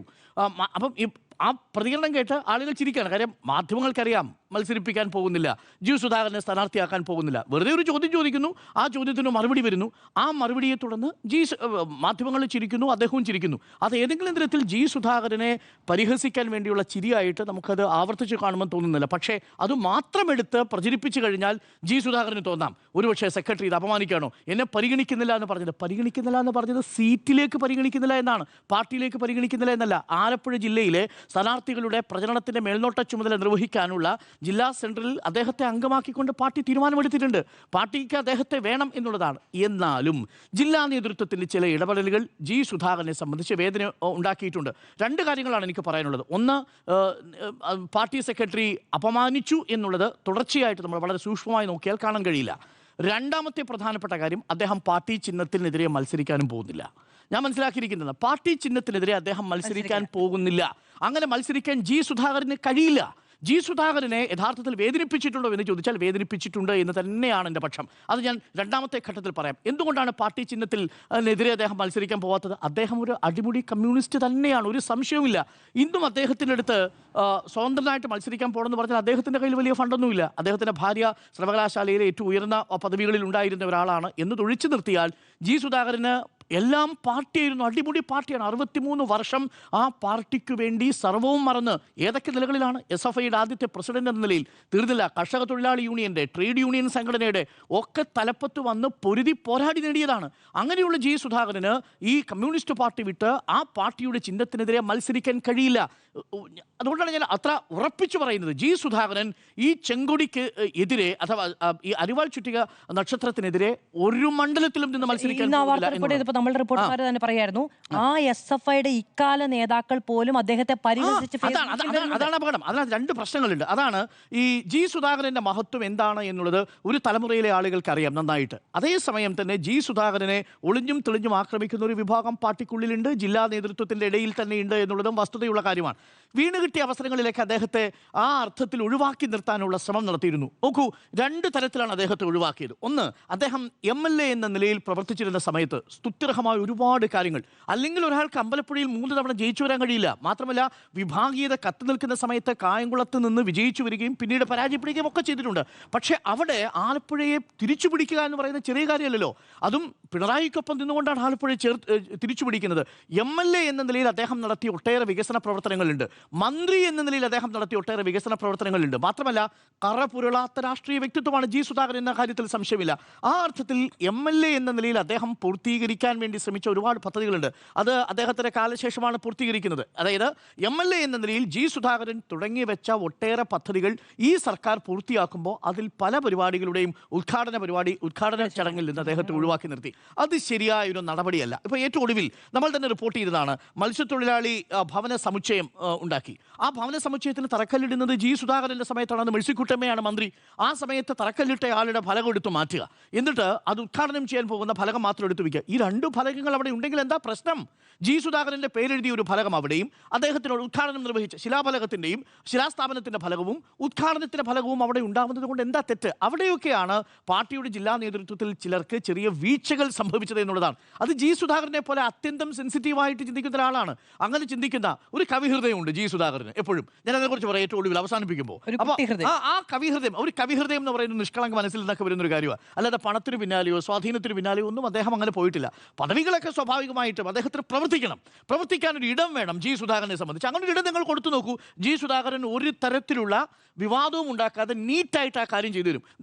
ദേവസ്വം മന്ത്രിയായിരുന്നു അദ്ദേഹം. ഇപ്പോൾ പറഞ്ഞ ഈ സ്വർണ്ണക്കൊള്ള നടക്കുന്ന കാലത്ത് അദ്ദേഹം പറഞ്ഞിട്ടുണ്ട്, എൻ്റെ സമയത്തൊന്നും അവിടെ നിന്ന് സ്വർണ്ണം മേടിച്ചുകൊണ്ടൊന്നും പോയിട്ടില്ല എന്ന് പറയാനുള്ള ഉറപ്പുള്ളൊരു നേതാവാണ് ജി സുധാകരൻ. പ്രതിപക്ഷം തന്നെ സംബന്ധിച്ചിട്ടുണ്ട്, VD സതീശൻ തന്നെ സംബന്ധിച്ചിട്ടുണ്ട്. ജി സുധാകരനെ പോലെ അഴിമതി ആരോപണം നയിക്കാൻ പ്രതിപക്ഷത്തിന് പോലും ഭയമുണ്ടാകുന്ന നേതാവ് എന്നാണ് ജി സുധാകരനെ കുറിച്ച് പറഞ്ഞിരിക്കുന്നത്. അപ്പോൾ അങ്ങനൊരു നേതാവ് തുടങ്ങിവെച്ച MLA എന്ന നിലയിൽ തുടങ്ങിവെച്ച പല പദ്ധതികളുടെയും ഉദ്ഘാടന ചടങ്ങിൽ നിന്ന് അദ്ദേഹത്തെ ഒഴിവാക്കുന്നു. അതിലൊന്ന് മത്സ്യത്തൊഴിലാളി ഭവന സമുച്ചയം, 2 അദ്ദേഹം തുടങ്ങി വെച്ചൊരു പരിപാടിയാണ് കുട്ടനാട് കുടിവെള്ള പദ്ധതി.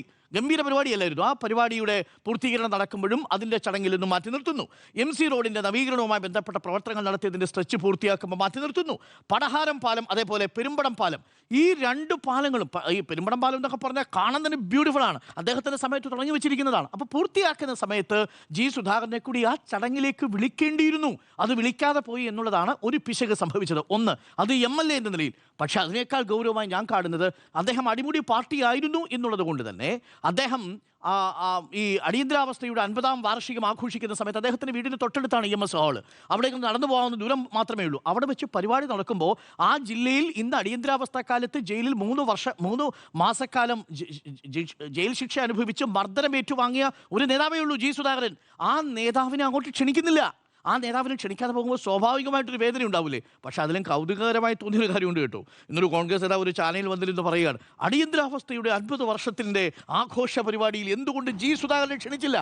ആരാ പറയുന്നത്? അടിയന്തരാവസ്ഥ ആ കോൺഗ്രസ് നേതാവ് ഞങ്ങൾ അതിനെ ന്യായീകരിക്കുമെന്ന് പറഞ്ഞിരുന്നു. ആയിക്കോട്ടെ, പക്ഷെ അതിലെ കൗതുകമല്ല.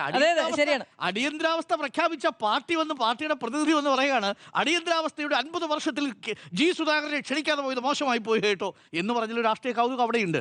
അപ്പോൾ പക്ഷേ ഒരു പാർട്ടി അടിയന്തരാവസ്ഥ കോൺഗ്രസ് തള്ളി പറഞ്ഞു രാഹുൽ ഗാന്ധി. ആയിക്കോട്ടെ, പക്ഷേ എന്നാലും അതല്ലേ വാസ്തവം. ഇങ്ങനെ പറയാൻ തോന്നുന്നു.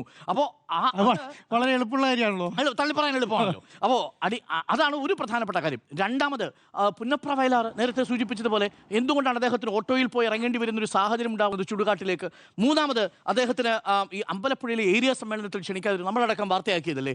ഏരിയ സമ്മേളനത്തിൽ അദ്ദേഹത്തിൻ്റെ പേര് വെച്ചാൽ എന്താ കുഴപ്പം? അദ്ദേഹം ഇപ്പോഴും പ്രവർത്തിക്കുന്നത് സംസ്ഥാന സമിതിയിൽ നിന്ന് പ്രായത്തിൻ്റെ 75 വയസ്സിൻ്റെ പ്രായപരിധിയുടെ അടിസ്ഥാനത്തിൽ മാറി നിന്ന ആളാണ്. അദ്ദേഹം ഇപ്പോഴും പാർട്ടിയിലെ സജീവ അംഗമാണ്, ബ്രാഞ്ച് കമ്മിറ്റി അംഗമാണ്. 18 അംഗങ്ങളിൽ ഞാൻ മനസ്സിലാക്കുന്നത് അഭിഭാഷക ബ്രാഞ്ചിൽ ഫ്രാക്ഷനിൽ 18 അംഗങ്ങളിൽ പ്രധാനപ്പെട്ട ഒരു അംഗമാണ്. ആ അംഗം ഏരിയ സമ്മേളനത്തിൽ വിളിച്ചില്ല എന്ന് പറയുന്നതും പാർട്ടിക്ക് സംഭവിച്ചിരിക്കുന്ന ഒരു വീഴ്ചയാണ്, ജില്ലാ അടിസ്ഥാനത്തിൽ സംഭവിച്ചിരിക്കുന്ന വീഴ്ചയാണ്. ഇങ്ങനെ ഈ വീഴ്ചകൾ ഇത്രയധികം ഉണ്ടാകുന്ന സമയത്ത് മുകളിലേക്ക് ഇത് കാണാൻ കഴിയും. അങ്ങനെ ഒരു നിർദ്ദേശമില്ല. പക്ഷെ പലപ്പോഴും MABB പാർട്ടിയുടെ ജനറൽ സെക്രട്ടറിയാണ് ഇദ്ദേഹത്തോട് കാര്യങ്ങൾ നേരിട്ട് സംസാരിക്കുന്നതെന്ന്. ഇദ്ദേഹവുമായി നേരിട്ട് പാർട്ടി ജനറൽ സെക്രട്ടറി സംസാരിച്ചിട്ടുണ്ടെന്ന്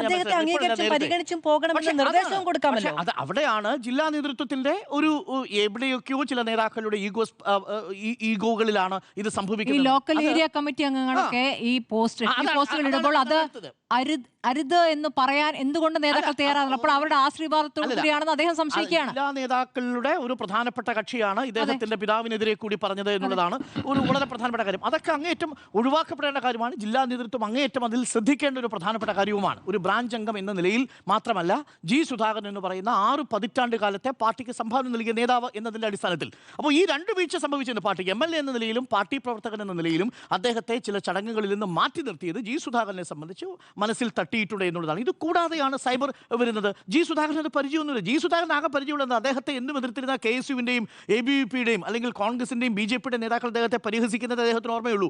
സ്വന്തം പാർട്ടിയിലെ ജൂനിയർ സഖാക്കൾ വന്നിട്ട് അച്ഛൻ്റെ പേരിൽ ആക്ഷേപം ചുരിയുന്നത് അദ്ദേഹത്തിന് പരിചയമുള്ള കാര്യമില്ല. ആ മനസ്സ് വേദനിക്കും. ഒരേ സമയം പൂച്ചയെക്കുറിച്ചും ബില്ലാദിനെക്കുറിച്ചും VS-നെക്കുറിച്ചും കവിത എഴുതുന്ന മനുഷ്യനാണ്. പൂച്ചയെക്കുറിച്ച് വളരെ ഫിലോസഫിക്കലായിട്ട് എഴുതിയിട്ടുണ്ട് നമ്മുടെ ജി സുധാകരൻ. പൂച്ചയെക്കുറിച്ച് എഴുതിയതിനകത്ത് ഫിലോസഫിക്കലായിട്ടൊരു വാചകം അദ്ദേഹം അവസാനം കുറിച്ച് വെക്കുന്നത് എപ്പോഴും ഓർമ്മയുണ്ട്. എനിക്ക് തോന്നുന്നു ഈ പുതിയ യുഗത്തെക്കുറിച്ചൊക്കെയുള്ള സ്വപ്നം അദ്ദേഹം കാഴ്ചവെക്കുന്നുണ്ട്. അദ്ദേഹം ഒരു കവിത എഴുതിയിട്ടുണ്ട് കേട്ടോ. അദ്ദേഹത്തിൻ്റെ ഒരു കവിതയുടെ പേര് ഉണക്കക്കൊഞ്ചു പോലെ ഹൃദയം എന്ന് അദ്ദേഹം പറഞ്ഞിട്ടുണ്ട്. അത്രേ ഉള്ളൂ ജി സുധാകരൻ. ശരിക്കും പറഞ്ഞു കഴിഞ്ഞാൽ അങ്ങനൊരു ഹൃദയമുള്ളൊരു മനുഷ്യനാണ്. വളരെ പച്ചയായി ജീവിക്കുന്ന, വളരെ സാധാരണക്കാരൻ്റെ ഹൃദയവുമായിട്ട് ജീവിക്കുന്ന മനുഷ്യനാണ്. അവിടെ സ്വന്തം പാർട്ടിയിലെ ചില ജൂനിയർ ആയിട്ടുള്ള നേതാക്കന്മാർ നടത്തുന്ന പ്രവർത്തനങ്ങൾ അദ്ദേഹത്തിൻ്റെ മനസ്സ് വിഷമിപ്പിച്ചു. അത് ഉണക്കാനായിട്ട് ചില നേതാക്കൾക്ക് പോകാൻ പറ്റിയില്ല. ഈ പൂച്ചയെക്കുറിച്ചുള്ള കവിതകൾ ഇങ്ങനെ അവസാനിക്കുന്നത്, നീ യുഗങ്ങളെ നോക്കിക്കണ്ടിരിപ്പു എന്നുള്ളതാണ്. എത്ര യുഗങ്ങൾ നോക്കിക്കണ്ടിരിക്കണം എന്നുള്ളതാണ് ചോദ്യം. വേറൊരു കവിത 2021 വന്നു. ആ ഭാഗം കൂടെ പറഞ്ഞ് ഞാൻ അവസാനിപ്പിക്കാം. 2021 എഴുതിയ കവിത അമ്പലപ്പുഴയിലെ പരാജയവുമായിട്ട് ബന്ധപ്പെട്ട് അന്വേഷണ കമ്മീഷൻ റിപ്പോർട്ട് കൊടുക്കുന്ന വേളയിലാണ്. അദ്ദേഹത്തിന് പരസ്യശാസനം കൊടുത്തു കേട്ടോ. എന്നിട്ടാണ് ബ്രാഞ്ചിൽ അദ്ദേഹം വരുന്ന സമയത്ത് അദ്ദേഹത്തിന് എതിരെ അന്വേഷണ കമ്മീഷൻ റിപ്പോർട്ടിൽ കണ്ടെത്തലുണ്ട്. അദ്ദേഹം അവിടെ എഴുതിയ കവിത ഇതാണ്: ഒരു തരത്തിലും നന്ദി കിട്ടാത്തൊരാ പണികളൊക്കെ ഈ നടത്തി ഞാൻ എൻ്റെ ഈ മഹതി ജീവിതം സാമൂഹ്യമായെന്ന് പറയും സ്നേഹിതർ. സത്യമെങ്കിലും വഴുതിമാറും മഹാനിമിഷങ്ങളിൽ മഹിത സ്വപ്നങ്ങൾ മാഞ്ഞു മറഞ്ഞുപോയി, അവകളൊന്നുമേ തിരികെ വരാനില്ല, പുതിയ രൂപത്തിൽ വന്നെന്നുമാം എന്നാണ്. അന്ന് വലിയ ചർച്ചകളുണ്ടായിരുന്നു. പുതിയ രൂപത്തിൽ വന്നെന്നുമാം എന്ന് പറയുന്നത് പാർട്ടി വിടാൻ പോകുന്നൊക്കെ ചർച്ച 2021 വന്നതാണ്. പക്ഷേ ജി സുധാകരന് ഈ പാർട്ടിയിൽ നിന്നൊരു പക്ഷേ അകന്നൊക്കെ മാറി നിൽക്കാൻ കഴിയും. പക്ഷേ പാർട്ടി ആശയങ്ങളിൽ നിന്ന് മാറി നിന്ന ജി സുധാകരനില്ല. ജി സുധാകരനെ അമ്പലപ്പുഴയിൽ മത്സരിപ്പിക്കാൻ വേണ്ടി ചിലരൊക്കെ ശ്രമിക്കുന്നുണ്ട് എന്നറിയാം. പാർട്ടി ഫണ്ട് കൊടുക്കാൻ പോലും, അഥവാ മത്സരിക്കാനുള്ള ഫണ്ട് കൊടുക്കാൻ പോലും ചിലർ തയ്യാറായിട്ടുണ്ട് എന്നുള്ളതും അറിയാം. പക്ഷേ പാർട്ടി ചിഹ്നത്തിനെതിരെ അദ്ദേഹം മത്സരിക്കില്ല.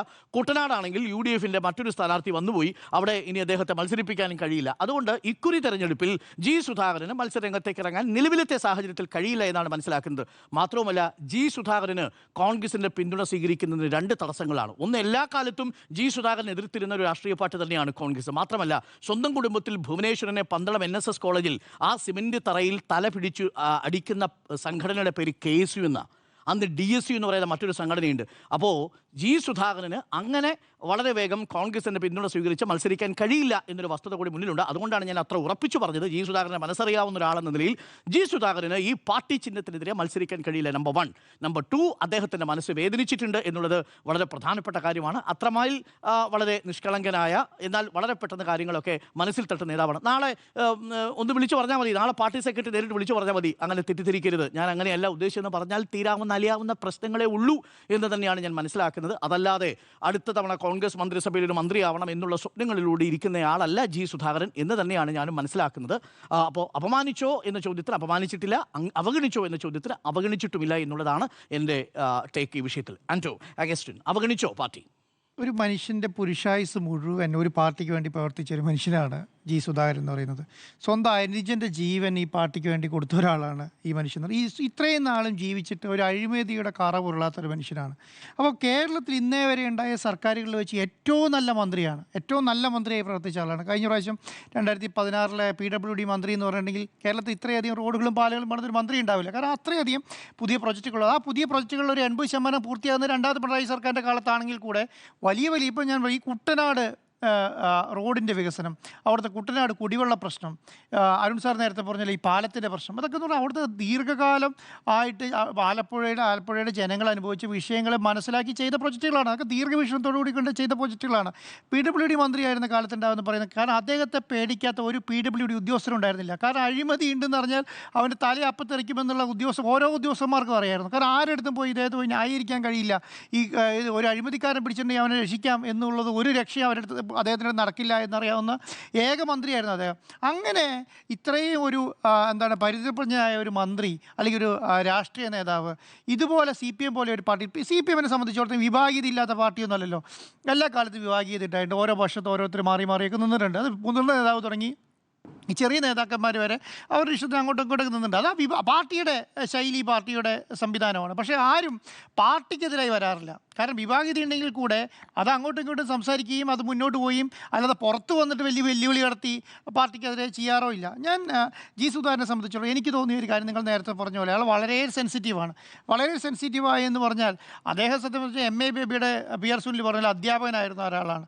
അപ്പം MA ബേബി നേരിട്ട് അദ്ദേഹത്തോട് സംസാരിക്കുന്നുണ്ട്. മുഖ്യമന്ത്രി പിണറായി വിജയൻ അദ്ദേഹത്തെ വീട്ടിൽ വന്ന് അദ്ദേഹത്തെ കാണുന്നുണ്ട്. MA ബേബി സെക്രട്ടറി ആയതിനു ശേഷം അദ്ദേഹം നേരിട്ട് വീട്ടിൽ വന്ന് കാണുന്നുണ്ട്. കേരളത്തിലെ പ്രധാനപ്പെട്ട ആൾക്കാരെല്ലാം അദ്ദേഹത്തെ വീട്ടിൽ പോയി കാണുന്നുണ്ട്. പക്ഷേ അദ്ദേഹത്തെ സംബന്ധിച്ച് സെൻസിറ്റീവായി എന്ന് പറയാൻ കാരണം അദ്ദേഹത്തെ സംബന്ധിച്ചിടത്തോളം അവിടെ ഒരു ബ്രാഞ്ച് കമ്മിറ്റി വർത്തമാനം പറഞ്ഞാൽ, കാരണം പാർട്ടിയുടെ അഖിലേന്ത്യാ സെക്രട്ടറി തുടങ്ങി മുഖ്യമന്ത്രി തുടങ്ങി പ്രധാനപ്പെട്ട നേതാക്കന്മാരൊക്കെ അടുപ്പം പുലർത്തുമ്പോഴും അദ്ദേഹത്തെ സംബന്ധിച്ചിടത്തോളം ലോക്കൽ ഒരു നേതാവ് അദ്ദേഹത്തെ മോശം പറഞ്ഞാൽ അത് വലിയ പ്രശ്നമായി കാണുന്ന ഒരാളാണ്. അപ്പോൾ അങ്ങനെയുള്ള ഒരാൾ എന്ന് പറയുന്നത് അങ്ങനെ ഒരു രാഷ്ട്രീയ നേതാവിന് പറ്റുമോ എന്ന് ചോദിച്ചാൽ ജി സുധാകരൻ അങ്ങനെയാണ്. അത് എല്ലാവരും മനസ്സിലാക്കിക്കോളും. അദ്ദേഹം അങ്ങനെയാണ് പ്രവർത്തിക്കുന്നത്. അദ്ദേഹത്തെ നിങ്ങൾ അരുൺ സാർ നേരത്തെ പറഞ്ഞാൽ ഏൽപ്പിച്ച് ഏതെങ്കിലും ഒരു പണി മോശമായിട്ട് ചെയ്തിട്ടുണ്ടെങ്കിൽ നമുക്ക് പറയാം ഇദ്ദേഹം ആ കാര്യത്തിൽ ഇങ്ങനെ ഒരു പ്രശ്നമുണ്ടെന്നുള്ളത്. എനിക്ക് ഈ 2 ടേം വ്യവസ്ഥയിലോട് ഒരു എതിരഭിപ്രായമുള്ള ആളാണ്. ഞാൻ പറയുന്നത് 2ാം നിര നേതാക്കന്മാർ വരരുത് എന്ന് പറയുന്ന ഒരാളെയല്ല. അത് 2ാം നിര നേതാക്കന്മാർ വരണ്ട എന്നുള്ളതല്ല. ഞാൻ ചോദിക്കുന്നത് ഈ പാർലമെൻ്ററി മോഹത്തിലോട് കൂടിയിട്ടൊന്നല്ലല്ലോ നേതാക്കന്മാരെല്ലാവരും CPM പ്രവർത്തിച്ചുകൊണ്ടിരുന്നത്. ഒരാളും അങ്ങനെയല്ല. വളരെ ചുരുക്കം ചർച്ച ആൾക്കാർ പാർലമെൻ്ററി പ്രവർത്തനത്തിന് വേണ്ടി പാർലമെൻ്ററി സ്ഥാനങ്ങൾ കിട്ടിയാൽ മാത്രമേ പറ്റുള്ളൂ എന്നൊക്കെ വിചാരിക്കുന്ന ആൾക്കാരാവാം. പക്ഷേ ഒരു 90% ആൾക്കാരും അങ്ങനെയല്ല. പാർട്ടി പ്രവർത്തനം, പാർലമെൻ്ററി പ്രവർത്തനം ഒക്കെയാണ്.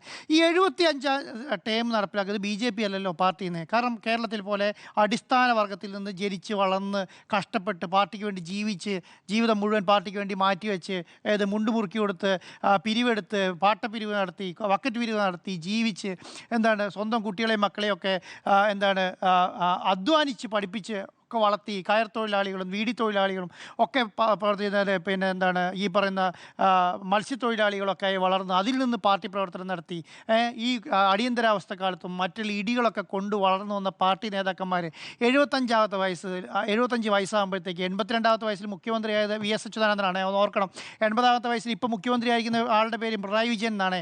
അങ്ങനെയുള്ള അവരുടെ ഒപ്പം നിന്ന ആൾക്കാരെയെല്ലാം ഈ 75ാമത്തെ വയസ്സിൽ നിങ്ങൾ ഇനി വീട്ടിൽ പോയിരുന്ന പരിപാടിയില്ല നിർത്തിക്കോളൂ എന്ന് പറയുന്നത് ഏത് അർത്ഥത്തിലാണെന്ന് എനിക്ക് മനസ്സിലാകുന്നില്ല.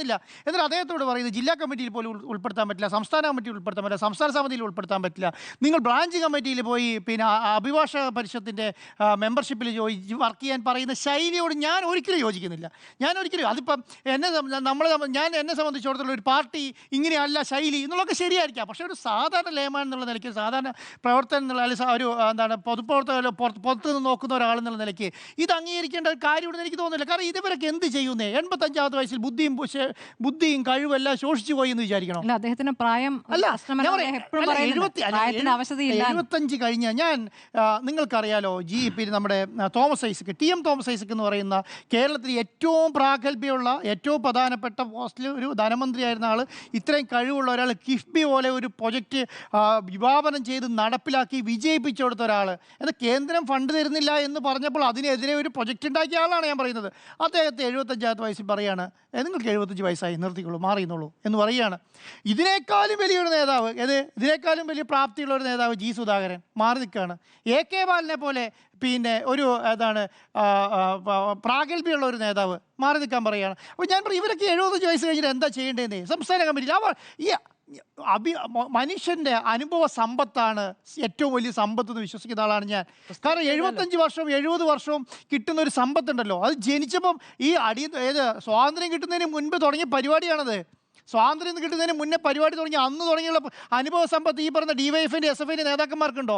ഈ 25 വയസ്സ് 30 വയസ്സ് ആൾക്കാർക്കുണ്ടോ? ഈ അനുഭവ സമ്പത്ത് പറഞ്ഞു കൊടുക്കാൻ പറ്റില്ലേ? ഇതാണ് തൊഴിലാളി വർഗ പാർട്ടി പറയാൻ എന്ന പറ്റുന്നത്. ബോധ്യത്തിൽ നിന്നുകൊണ്ടാണ് അതായത് മുകളിലിരിക്കുന്നവർക്ക് ബുദ്ധിമുട്ടുണ്ടാക്കും എന്നാണ് എങ്കിൽ ഈ SFIയുടെ കുട്ടികൾ ഈ അല്ല, കളിയാക്കാൻ ഇറങ്ങി ഞാൻ നിൽക്കില്ല. പറഞ്ഞോ, ഈ ചോദിക്കാൻ ആരും അങ്ങനെ ഈ ഇല്ലാത്തതുകൊണ്ടാ. പാർട്ടിയുടെ ഈ SFIയിലെ കുട്ടികൾക്കും DYFIയിലെ കുട്ടികൾക്കും വളർന്നു വരുന്ന മന്ത്രിമാർക്കും അല്ലെങ്കിൽ ഇപ്പം പ്രവർത്തിച്ചുകൊണ്ടിരിക്കുന്ന മന്ത്രിമാർക്കൊക്കെ AKG സെൻറ്ററിൽ ഇരുന്ന് അഭിപ്രായം പറഞ്ഞു കൊടുക്കാൻ പ്രാപ്തിയുള്ള നേതാക്കന്മാരവരൊക്കെ അല്ലേ? അവരോടാണ് നിങ്ങൾ പറയുന്നത് ആലപ്പുഴ പോയിരുന്നോളൂ, നിങ്ങൾ പത്തനംതിട്ട പോയിരുന്നോളൂ, നിങ്ങൾ പാലക്കാട് പോയിരുന്നോളൂ എന്ന് പറയുന്നത്. അപ്പോൾ ഞാൻ പറയുന്നത് എന്താ അറിയോ, എവിടെയാണോ ഒരു നേതാവ് എന്ന് പറയുന്ന സാധനം പൊട്ടിമുളച്ച് വരില്ലാന്നേ.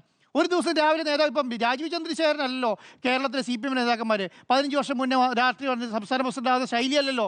ഇതെന്ന് പറയുന്നത് വളരെ താഴേക്കടയിൽ നിന്ന് കഷ്ടപ്പെട്ട് വളർന്ന് ഒരു പാവപ്പെട്ടവൻ്റെ ജീവിതശൈലി എന്താണ്, ഒരു മത്സ്യത്തൊഴിലാളിൻ്റെ ജീവിതശൈലി എന്താണ്, വീടി തൊഴിലാളിയുടെ ജീവിതശൈലി എന്താണ്, ഒരു സാധാരണക്കാരൻ്റെ പാവങ്ങളുടെ ജീവിതശൈലി എന്താണെന്ന് പറഞ്ഞു കൊടുക്കുകയും ഇത് ഈ പറയുന്ന സംസ്ഥാനത്ത് നടപ്പിലാക്കാൻ പ്രാപ്തിയുള്ള ആൾക്കാരാണ്. കാരണം ഇന്നത്തെ പിള്ളേർ അങ്ങനെയല്ലായിരുന്നു. ഇപ്പം CBSE കോളേജ് പഠിച്ച് CBSE സ്കൂളിൽ പഠിച്ച് പുറത്തിറങ്ങി കാരണം ഞാൻ ഇടയ്ക്ക് പറയുന്നൊരു കാര്യമുണ്ട്, ഇനിയൊരു പിണറായി വിജയൻ സർക്കാർ അധികാരത്തിൽ കൂടെ വന്നാലുണ്ടല്ലോ 5 വയസ്സുള്ള ഒരു കുട്ടി എന്ന് പറഞ്ഞാൽ 5 വയസ്സ് 2016 കുട്ടി ഈ 2031 ആകുമ്പോൾ 20 വയസ്സാവും. മനസ്സിലായോ? 20 വയസ്സ് വോട്ടിംഗ് ലെവലിലേക്ക് എത്തും. അദ്ദേഹത്തിന് ഇതിന് മുൻപ് ഉമ്മൻചാണ്ടി സർക്കാരിൻ്റെ കാലത്ത് അത് നടന്നു. അതിന് മുൻപത്തെ AK ആന്റണി സർക്കാരിൻ്റെ കാലത്ത് അദ്ദേഹം നേരിട്ട് കണ്ടിട്ടില്ല.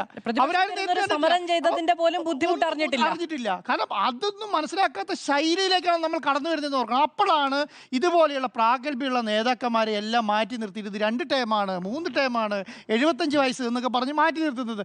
ഞാൻ പറയുന്നത് കേരളത്തിൽ BJPക്ക് നടപ്പിലാക്കാൻ പറ്റുന്നേ, ഇന്ത്യയിൽ BJPക്ക് നടപ്പിലാക്കാൻ പറ്റും. വളരെ ഈസിയാണ്.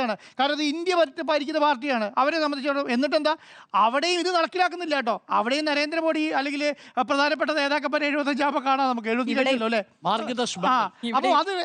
അപ്പോൾ ഞാൻ പറയുന്നത് നമ്മൾക്ക് എല്ലാ 100% ശരിയാണെന്ന് ഒരു മനുഷ്യനും വിചാരിക്കാൻ പാടില്ല, ഒരു പാർട്ടിയും വിചാരിക്കാൻ പാടില്ല. 100% ശരിയാവില്ലല്ലോ. പാർട്ടിക്ക് തെറ്റുപറ്റാൻ പാടില്ലേ, മനുഷ്യന് തെറ്റുപറ്റാൻ പാടില്ലേ? തെറ്റുപറ്റിയാൽ തിരുത്തണമെന്നേ. ഇപ്പം എന്താ 2 ടേം എടുത്ത് മാറ്റിയേ? വിജയം കാരണം അടുത്ത ഇലക്ഷൻ അധികാരത്തിൽ വരണം, അപ്പോൾ വിജയിപ്പിക്കണം. ഈ 2 ടേം എടുത്ത് മാറ്റിയതുപോലെ ഈ പറയുന്ന 75 വയസ്സ് കഴിഞ്ഞ ഞാൻ പറയും ഒരു മനുഷ്യന് ഓർമ്മശക്തി കുറവുണ്ട്, അത് നമുക്ക് മനസ്സിലാക്കാം. അദ്ദേഹം പറയുന്നതിനകത്ത് അത്തുബിത്തുണ്ട്, സംസാരിക്കുന്നത് മനസ്സിലാകുന്നില്ല, അല്ലെങ്കിൽ കാര്യങ്ങൾ ഗ്രഹിക്കുന്നില്ല, അതിലൊക്കെ പ്രശ്നമുണ്ട് എന്ന് പറഞ്ഞാൽ അദ്ദേഹത്തെ മാറ്റി നിർത്താം. അദ്ദേഹത്തിനായി ശബ്ദില്ല. അവിടെയും ക്ഷണിതാവെന്ന് കാരണം അദ്ദേഹത്തിന് ഈ വർഷത്തെ ഞാൻ പറയുന്നത് എന്തിനാണ് നമ്മൾ ഈ എന്താണ് ഈ ഇദ്ദേഹത്തിന് കിട്ടിയ വെള്ളാപ്പള്ളിക്ക് കിട്ടിയ പത്മഭൂഷണൊക്കെ എന്തിനാണ് കൊടുക്കുന്നത്? അദ്ദേഹം ആ ജീവിതശൈലി വെള്ളാപ്പള്ളിക്ക് ഉദ്ദേശിച്ച് പറഞ്ഞല്ല കേട്ടോ. അല്ല ഞാൻ കൊടുത്തത് അത് വേറെ കാര്യം അല്ല. ഞാൻ പറഞ്ഞത് പത്മഭൂഷൺ വിട്ടാത്തോണ്ട് പറഞ്ഞു മാത്രമേ ഉള്ളൂ. അപ്പൊ ആ ജീവിതശൈലിക്ക് കൊടുക്കുന്ന ഒരു അംഗീകാരമാണ്. ഈ അംഗീകാരം കൊടുക്കുന്നത് എവിടെ? പാർട്ടിയാണ്. അതിനാണല്ലോ നിങ്ങൾ നേരത്തെ പറഞ്ഞ പോലെ ക്ഷണിതാവായി വെച്ചുകൂടെ. ക്ഷണിതാവായി വെച്ചാൽ അദ്ദേഹം അത് തലയിലെടുത്തുകൊണ്ട് വെച്ച് പോകുന്നൊന്നുമില്ലല്ലോ. 75 വർഷം ഒരു പുരുഷായുസ് മുഴുവൻ പാർട്ടിക്ക് വേണ്ടി പ്രവർത്തിച്ച ഒരാളെ ക്ഷണിതാവാക്കി വിചാരിച്ചാൽ ഒരു 5 ക്ഷണിതാവ് കൂടി എന്ന് വിചാരിച്ചാൽ ഈ പാർട്ടിക്ക് 15 18 എന്നുള്ളത് 22 ചെലവേ ഉള്ളൂ. അപ്പൊ അതൊക്കെ മനസ്സിലാക്കുന്നത് നല്ലതായിരിക്കും. പാർട്ടി തിരുത്തലൊക്കെ എപ്പോഴും നടത്തുക. പാർട്ടി സെക്രട്ടറിയാണ്, സംസ്ഥാന അധ്യക്ഷനാണ്, അല്ലെങ്കിൽ മുഖ്യമന്ത്രിയാണ്, ഞാൻ നാഷണൽ സെക്രട്ടറി എന്നും പറഞ്ഞിട്ട് കാര്യമില്ല. അണികളെ കൂടെ പിടിച്ചു നിർത്താൻ പറ്റിയില്ല ഏത് പാർട്ടിയായാലും അവസ്ഥ തന്നെയായിരിക്കും. സുധാകരനെ അവഗണിച്ചു എന്നുള്ളതായിരുന്നു ചോദ്യം. 4 പേർ നോ, ഒരാൾ മാത്രം യെസ്.